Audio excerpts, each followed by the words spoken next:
దేవుని నామమున మీ అందరికీ నా వందనములు. ఈరోజు దేవుడి వాగ్దానం మత్తయి శుభవార్త 13వ అధ్యాయము 30వ వచనము.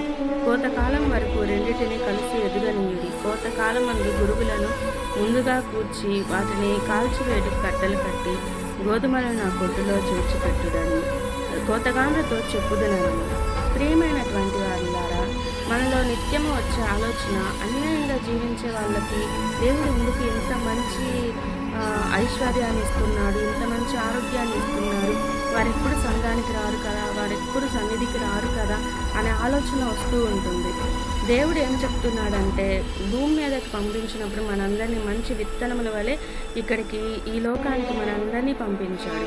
అయితే సాతాను ద్వారా ప్రేరేపించబడి గోధుమలలో గురుగులు ఎలా అయితే ఏర్పడ్డాయో మనలో కూడా చెడ్డవారు అలా ఏర్పాటు చేయబడ్డారు. అది సాతాను ద్వారా. సాతాను బిడ్డలు ఏం చేస్తున్నారంటే అన్యాయంగా జీవిస్తూ ఈ లోకంలో ఐశ్వర్యాన్ని పొందుతున్నారు, అధికారాన్ని పొందుతున్నారు. కాబట్టి మనందరము గోధుమల వల్ల ఉండాలని దేవుడు ఆశపడుచున్నాడు. గురుగులను కాల్చి అగ్నిలో పారవేస్తానని చెప్పేసి దేవుడి వాక్యం ద్వారా తెలియజేస్తున్నాడు.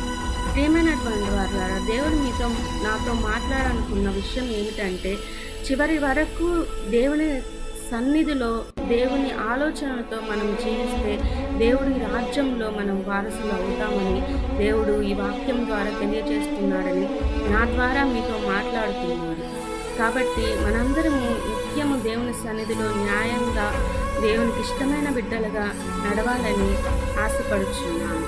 ఈ వాక్యం వింటున్న ప్రతి వారు కూడా నేను నిత్య రాజ్యంలో వారసులు అవ్వాలని ఈ వాక్యం ద్వారా తెలియజేస్తున్నాను. చిన్న వాక్యాన్ని దేవుడు దీవించుగాక.